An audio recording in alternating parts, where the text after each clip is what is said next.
Estamos então chegando à nossa aula final do nosso curso de estética, né? E hoje nós vamos falar de um filósofo que, enfim, é o meu preferido, né? Que é o filósofo que eu estudei na minha tese, né? Eu vou falar um pouco sobre Gaston Bachelard e essa relação que ele pode traçar através dessa possibilidade de falar sobre a poética, não no sentido mais tão aristotélico, mas da relação entre a poética e a imaginação. E como a imaginação pode ser também a chave para o entendimento de outras manifestações artísticas, né? A imaginação poética em Gaston Bachelard. Gaston Bachelard era um filósofo francês que viveu entre 1884 e 1962. Ele tem livros que falam sobre a imaginação dos quatro elementos, água, fogo, ar e terra, e outros dois livros que falam sobre a poética do devaneio e a poética do espaço. O que seria a poética do devaneio? Né? O devaneio seria uma relação entre o ser e o devir. Né? É o devir da imaginação, o devaneio, o sonhar acordado. A imaginação é um modo da consciência se dar, não significa uma ausência de autoconsciência. Cito Bachelard. Em outras palavras, o devaneio é uma atividade onírica. Onírica vem de sonho, na qual subsiste uma clareza de consciência. O sonhador do devaneio está sempre presente ao devaneio, mesmo quando o devaneio dá a impressão de uma fuga para fora do real, para fora do tempo e do lugar. O sonhador do devaneio sabe que é ele que se ausenta, é ele em carne e osso que se torna um espírito, um fantasma do passado da viagem. Então, é isso. Sonhar o devaneio. O devaneio é até superior ao sonho porque o devaneio necessita da imaginação. A imaginação e o espaço. A imaginação é uma experiência que evidencia que o homem não está limitado à geometria do espaço. O espaço, percebido pela imaginação, não pode ser o espaço indiferente, entregue à mensuração e à reflexão do geômetra. É um espaço vivido, e vivido não em sua positividade, mas com todas as parcialidades da imaginação.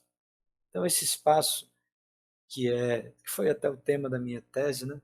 O espaço afetivo, o espaço da casa, o espaço da paisagem e como esses espaços podem estar ligados também à questão como a arquitetura ou como a própria gravura, né? Ou a própria fotografia.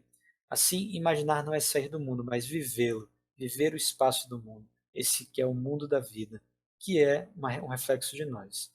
Então, começo aqui falando sobre a escultura e mostra aqui algumas formas de escultura contemporânea e como elas podem se relacionar com a questão do espaço, por exemplo.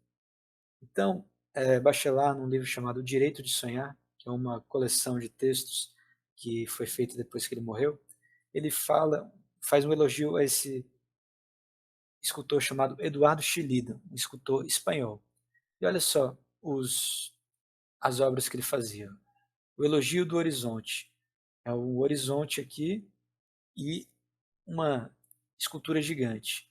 E as portas da Basílica Franciscana, umas portas de metal e portas imensas. Né?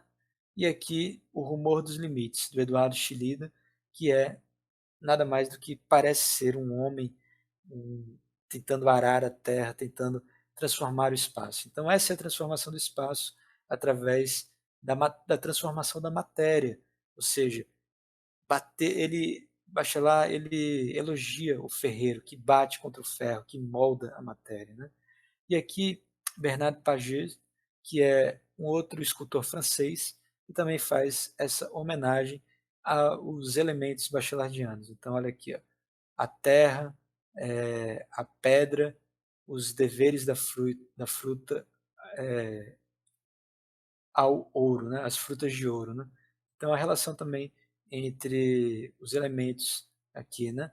E a homenagem a Bachelard através desses monolitos, através desses totens. Né?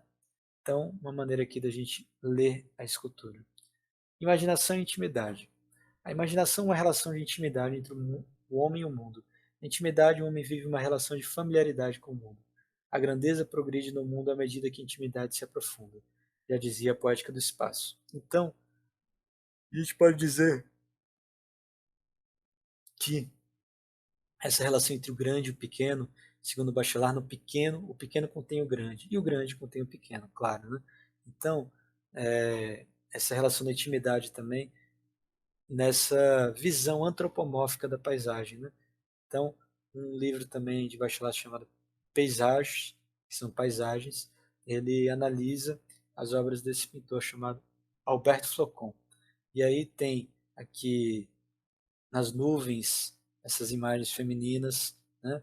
E aqui no deserto também a imagem do ser humano, do niilismo, de vencer a nadificação, né?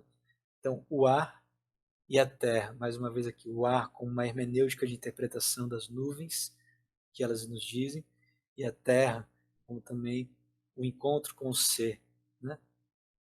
Imaginação e transformação. O devaneio é uma forma de entrar em contato com uma nova possibilidade de ser. Quando o sonhador de devaneios afastou todas as preocupações que atravancavam a vida cotidiana, quando se apartou da inquietação que lhe advém da inquietude alheia, quando é realmente o autor da sua solidão, quando enfim pôde contemplar sem contar as horas um belo aspecto do universo, sente esse sonhador um ser que se abre nele, né? Então a poética do devaneio nessa transformação que a arte pode nos trazer. E aqui um pouco de bacharel em arquitetura. Está em francês, mas eu vou traduzir. Essa relação entre a casa e também o ser humano. Né? Então começa aqui, essa primeira. Esta casa onírica, onde tem o porão, é a casa natal. A casa natal porque é a casa onde nós nascemos. Eu já passei por isso, eu nasci numa casa. Né? Então, essa casa onde nós nascemos como ser humano, é que está na terra, é a casa que nos dá o pertencimento de um lugar. E aqui o quarto. Nós somos os poetas, palavras de uma identidade. O quarto como espaço de nossa identidade, de nossa intimidade. Né? O quarto revelando aquilo que nós somos. E aqui essa relação também da casa como o pensamento, como a cabeça. Né? Contar uma casa é dar a ela uma visão, é vestir um retrato. Dela devém o próprio sujeito. Então, por seguida, que a gente pensa numa semelhança, um mimetismo de que o habitante e a casa é o modelo. A casa é o modelo do habitante. O habitante, no caso, ele imita a casa e a casa imita o habitante. Essa relação recíproca. E aqui, por fim, o que a gente pode ver também nos graus da casa, né? O plano da palavra casa, né? O território do poeta é o porão. O território do filósofo são a sala, os quartos, as escadas, a fenomenologia de passar de um nível a outro. E o território do poeta é o sótão, é onde está a abstração. Né? Então, o poeta está nos territórios de abstração e o filósofo na semi-abstração. Né? Um pouquinho de Bachelard para a gente entender um pouco dessas formas de artes, como a arquitetura, a escultura, né? E a poética. Né? Como entender os poetas através dos elementos, como entender a poesia, perceber se ela é uma poesia da água, do fogo, do ar, da terra. Então esse é um exercício bem interessante para vocês fazerem também. E bem, fiquem em casa e até mais.